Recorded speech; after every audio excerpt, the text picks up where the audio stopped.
Doctor Shahbaz Gill के साथ आज लाहौर हाई कोर्ट में जो हुआ यकीनी तौर पर काबिल मजम्मत है। हमने पहले भी आपको ये फुटेज दिखाई, अब भी आप ये फुटेज देख रहे हैं। डॉक्टर शहबाज गिल साहब एक केस के सिलसिले में लाहौर हाई कोर्ट में आज पेश हुए। मुस्लिम लीग नून के वर्कर्स ने उनके साथ ये किया। कुछ खवातीन वर्कर्स थी मुस्लिम लीग नून की जिन्होंने जूते उठाए हुए थे और वो बज़िद थी इस बात पर, बाद में भी कह रही थी कि वो ये हमला या ये इस तरह के जो हमले हैं वो करती रहेंगी, बेशक उन्हें जेल भी जाना पड़े। जो हुआ वो निहायत काबिल मजम्मत है, लेकिन जैसे मैंने पहले अर्ज किया था ये मामला स्टार्ट हो चुका है। इस्लामाबाद में जो मुस्लिम लीग नून के जो लीडरान हैं, जो रहनुमा हैं, उनके साथ हुआ, शायद हकान अब्बासी साहब हों, मुसद्दिक मलिक साहब हों, एहसन इकबाल साहब हों, इन तमाम लोगों के साथ जो इस्लामाबाद में हुआ, मरियम औरंगजेब साहबा जो कि खातून है, बाइज़्ज़त खातून है, मोतबर खातून है, पाकिस्तान की जो एक सॉफ्ट इमेज है हमारी पॉलिटिकल पार्टीज़ का वो इन्हीं खवातीन की से है। अगर उनके साथ वहाँ पर मैन हैंडलिंग होती है, उनको मैन हैंडल किया जाता है, बदतमीज़ी की जाती है और कोई सियासी जमात आकर उसको एज अ सियासी जमात कंडेम नहीं करती और ये नहीं कहती कि इस तरह का रवैया बहुत अफसोसनाक है, तो फिर ऐसे रवैये एक जमात दूसरी जमात को रेप्लिकेट करती है, वही कुछ रिपीट होता है और ये सिलसिला रुकता नहीं है, ये फिर चलता जाता है। आज शहबाज गिल साहब के साथ हुआ है, कल खुदा ना खास्ता मुस्लिम लीग नून के किसी रहनुमा के साथ दोबारा हो सकता है, पीपल्स पार्टी के किसी रहनुमा के साथ दोबारा हो सकता है। अब अफसोसनाक बात यह है कि इसके हवाले से कोई वाज़ेह कंडेमनेशन आती नहीं है। कोई ये नहीं कहता कि somebody has to stop it somewhere, ये कोई नहीं कहता और कोई सेंस प्रिवेल नहीं करती।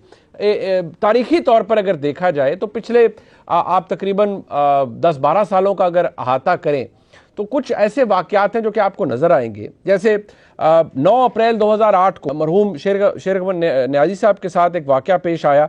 वकला ने उन्हें ज़दोकोब किया, मारा पीटा। इस हमले में न्याजी साहब उस वक्त ज़ख्मी भी हुए थे। फिर अहमद रज़ा कसूरी साहब है, उनके साथ 2007 के अंदर 25 सितंबर 2007 के अंदर उनके साथ वाक़या पेश आया। वकला मूवमेंट के दौरान उनके साथ एक साथी वकील ने उनके मुंह पर काला स्प्रे कर दिया था। ये बदकिस्मत वाक़या ये भी पाकिस्तान के अंदर हुआ। इमरान खान साहब के साथ बजाते खुद 2007 के अंदर पंजाब यूनिवर्सिटी के अंदर उनके साथ क्या वाक़या पेश आया, बाकायदा तौर पर उन्हें भी वहाँ पर मैन हैंडल किया गया। अरबाब गुलाम रहीम साहब जो कि फॉर्मर चीफ मिनिस्टर हैं सिंध के, उनके साथ क्या हुआ, उनको भी थप्पड़ मारा गया, जूता फेंका गया, ये सब कुछ उनके साथ हुआ। आसिफ जरदारी साहब के साथ इंग्लैंड के अंदर वो मौजूद थे। 7 अगस्त 2010 को आसिफ जरदारी साहब के एक दौरे के अंदर एक तकरीब के में वो खिताब कर रहे थे और सामने बैठे एक शख्स ने उन पर जूता फेंक दिया था। इसी तरह परवेज़ मुशर्रफ साहब के साथ 6 फरवरी 2011 को एक वाक़या पेश आया। सिंध हाई कोर्ट में उनकी पेशी हुई और उस पेशी के मौका पर परवेज़ मुशर्रफ साहब पर जूता फेंका गया था। ये मामला यहाँ रुकता नहीं है। परवेज़ रशीद साहब के साथ आप देखिए 1 मार्च 2016 को नवाज शरीफ साहब के खिलाफ एक तहरीक चल रही थी और कराची एयरपोर्ट पर परवेज़ रशीद साहब को जूता मारा गया, उन्हें धमकियाँ दी गईं। रेलवे स्टेशन पर एक शख्स ने शेख रशीद साहब को 2017 के अंदर उन पर जूता फेंका गया।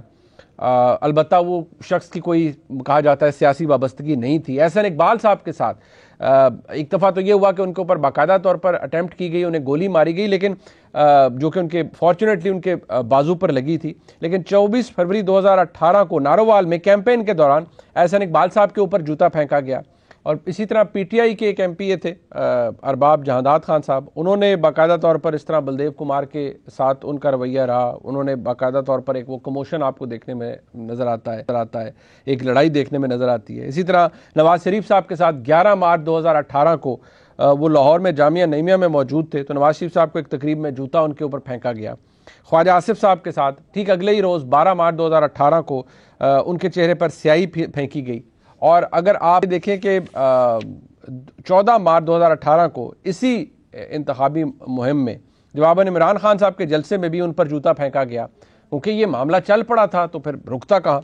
इसी तरह मुसद्दिक मलिक साहब, मरियम औरंगजेब साहिबा, शायद हकान अब्बासी साहब, इनके साथ इसी मार्च 2021 के अंदर जो इस्लामाबाद में हुआ वो भी आप देख सकते हैं किस तरह मरियम औरंगजेब साहिबा को धक्कम पेल उनके साथ हुई, मैन हैंडल किया गया और इवेंचुअली आप देखिए कि फिर आज शहबाज गिल साहब के साथ हुआ। सो ये ऐसा रवैया है जिसके ऊपर किसी ना किसी को किसी जगह जाकर फुल स्टॉप लगाना पड़ेगा, क्योंकि अगर ये इसी तरह होता रहा और कोई वाज़े मजम्मत सामने ना आई और किसी ने ये नहीं कहा कि भाई ये बेशक हमारे कारकुनों ने किया है पर जुल्म किया है, गलत किया है और इसे नहीं करना चाहिए और हमारी पार्टी इसको बिल्कुल प्रोजेक्ट नहीं करती, इसको पेट्रनाइज नहीं करती, तो ये मामला शायद किसी जगह रुक सके। अगर इस तरह की मिली जुली मजम्मतें आती रहीं तो फिर ये रुझान भी मिला जुला ही रहेगा और शायद आगे भी चलता